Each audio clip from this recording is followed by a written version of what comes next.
Check, 1, 2, 3. Check, check, check, check, check, check, check, check, check.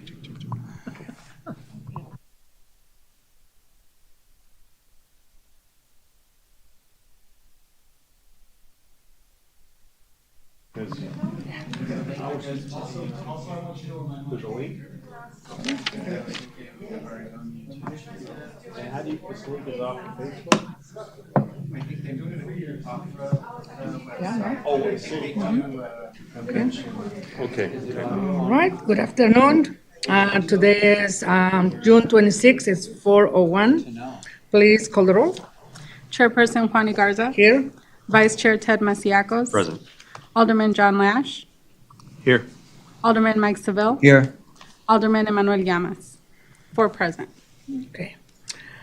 First item in the agenda is 230479 is approval of the minutes for June 12th. So moved. Second.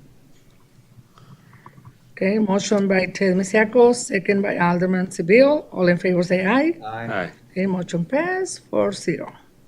Public comments? We have no one signed up for public comment today, Alderman. Okay, can you please read the first item in the agenda?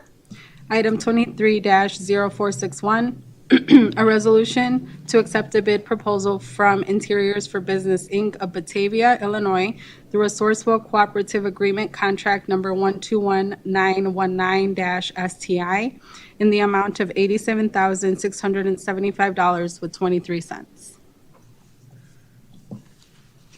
Good afternoon, Chairperson. Good on. Committee. My name is Lieutenant Bill Rowley, ROWLEY of the Aurora Police Department. I'm the Admin Services Lieutenant, and I'm bringing before you a request for a bid proposal for furniture and other ancillary equipment related to the build-out of our former traffic office that we're converting into an office space for our crisis intervention unit. This is part of a greater expansion project, which will include eventually increased manpower and increased social worker resources for our crisis intervention unit program. This came through us from the Sourcewell Cooperative Agreement after, I believe this afternoon, we also managed to get you some diagrams and some examples of what some of the office furniture is going to look like, including a floor plan. This was a cooperative agreement bid. However, we did have another vendor come in and give us another bid that was significantly higher in price and not of better quality. So this is the lowest responsible bidder, although, of course, we did use a cooperative agreement. Comments, questions? Yes, Mike? Didn't we have some legislation text, a staff report? I'm sorry, pardon? Did we have a staff report to go along with? No, Alderman, we're paying for this through a budget request that we made for 23. We have a budget item of 140,000 in the 23 budget for this. The staff report we're doing is for the expansion of personnel. This is just to build out some office space in anticipation of the personnel expansion. Okay. Yes? Just a quick question, just because I haven't been here as long, but how much more of this is coming along with respect to construction costs and filling in? I'm not opposing this, I'm just curious. Sure. The only other costs that we would anticipate would be costs associated with computers, laptops, things like that, and that would be stuff that would fall under the IT budget. Typically, once the hard items in an office space are complete, the only thing that remains are just the ancillary costs associated with just occupying an office space. Of the $140,000 we have approved in our budget, we still have some money left over as a buffer, and I plan to use that money to further furnish if we need the occasional filing cabinet or some one-off for that office space to help complete it as we see the needs once we start to fill it. Thank you. No more questions, comments? Yes, Question, Ted? one is a cleanup. The legislation text on the update is blank at this point, but I just Yeah, did. that's what I was just saying. Mine's totally blank too. Right, but the question is, just real quick, just for my own personal understanding. Sure. They don't make special furniture for police officers that will fit their guns and everything wide enough, right? So you guys make it work? Well, we do our best. There are some chairs, for example, that are sized appropriately. In fact, we're testing some of those out for an upcoming project that that can handle some equipment. This space will be occupied by sworn and professional staff members, so social workers, police officers, and the like. And the chair selection that we made is intent on handling whoever happens to occupy the space, sworn or otherwise. All right, you make it work then. I'm just curious, not a. We do our best with what we have, yes, sir. Okay, all right, you sit in sideways, what is it? Well, they make stuff now that's wide enough to accommodate, the police officers in their duty gear as much as it can be. Some of those chairs, the arms expand on them, or sometimes we get armless chairs if that helps out. So we find ways to work around it so that the officer is comfortable. We also don't expect the officers to spend their entire day sitting in an office. We'd like to see them out in the field helping the community, so maybe that would encourage them to stay out more. That includes the chief, right? Alderman Masiacos, I'm not prepared to make a. All right. Okay, thanks. Okay. So moved? Second. Okay, motion made by Alderman Lush and second Alderman Mike Seville. All in favor, say aye. Aye. Okay, motion passed 4-0. Next item. Item 23-0462, a resolution authorizing Crawford, Murphy, and Tilly to provide a professional engineering services to the Water Production Division for a new water well construction project in the amount not to exceed of $283,000. Good afternoon, Bob Lively, Superintendent of Water Production. So this item comes to you as a result of a problem, a failure basically with an existing well. It's well 103. It's one of 6 shallow sand and gravel wells that help supply the city with its overall raw water sources. So back in November, it was discovered when we were having some service work done on the well that it's only 125 feet deep well, and normally the well contractor will measure the overall depth of the well, and when they measured the depth, it was at about 90 feet instead of 125 feet. So that was very curious. And so upon further investigation, what they found was some of the internal construction from the screen that's down here that holds the gravel pack in, that screen had collapsed and filled up the well with the gravel pack. So after further analysis and looking at the difficulties of trying to repair that well, discussing it between our division staff and public works staff, we decided to move forward with drilling a new well at a brand-new location, and actually that will replace that well with a higher capacity well. So in order to do that, then we have to have professional engineering services to design that well. That's what this request is today, is to have an agreement with Crawford, Murphy, and Tilly to actually provide full-service, comprehensive engineering services to design the new well, which means drilling the well based on specifications ahead of hiring a contractor. They'll specify, once there's field test pumping of the new well done, they'll specify new equipment. And then there's piping and electrical and site modifications that will have to be done to connect that well to the collector line system that brings the water back to the treatment plant. So all of that will be designed and handled by CMT. Their proposal, as typically done with these, is a time and expense proposal not to exceed.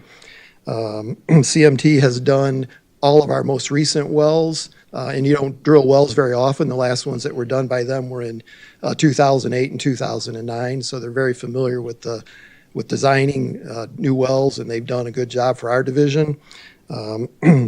After they do their design work, then the project will be bid out in 3 phases.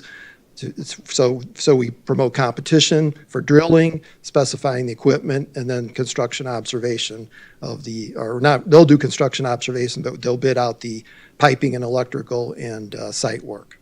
So I'll be happy to take any Comments or questions. Just to reiterate, the location of the well is near a fire station number, what is that, 5?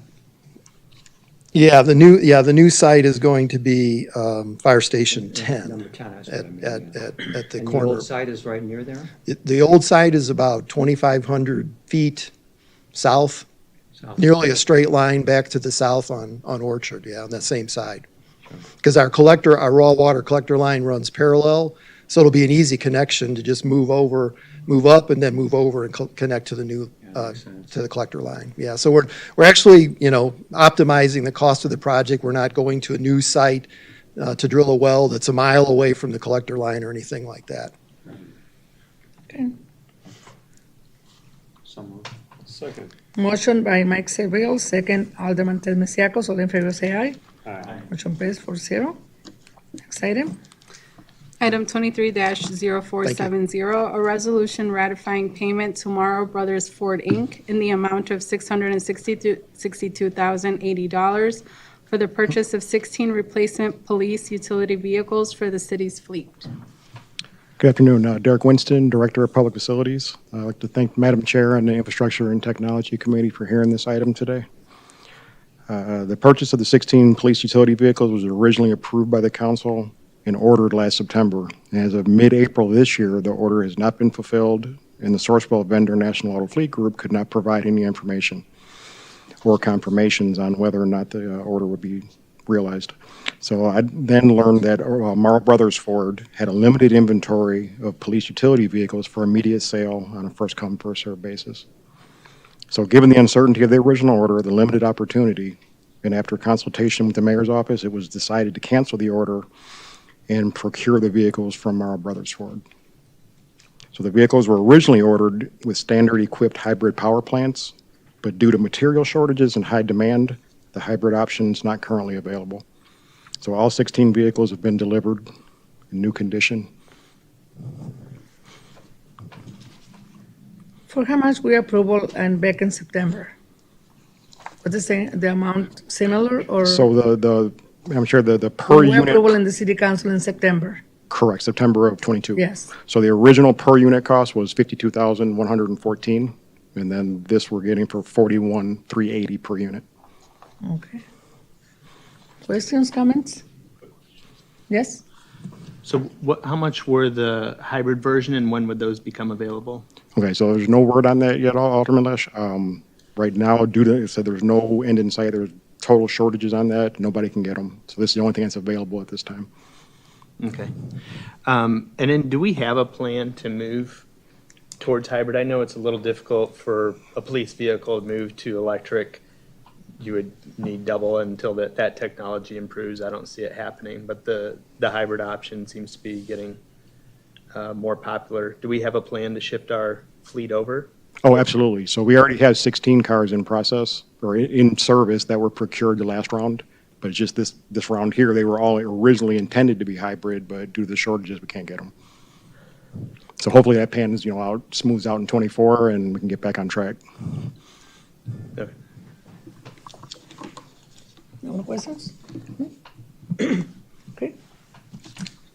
So moved. Motion approved by Alderman Mike Seville, second Alderman Ted Masiacos. All in favor, say aye. Aye. Okay, motion pass. I'll abstain. You abstaining? Oh, okay. And, Point of order. Can we be expected to abstain, or are we required to have a yes or a no vote?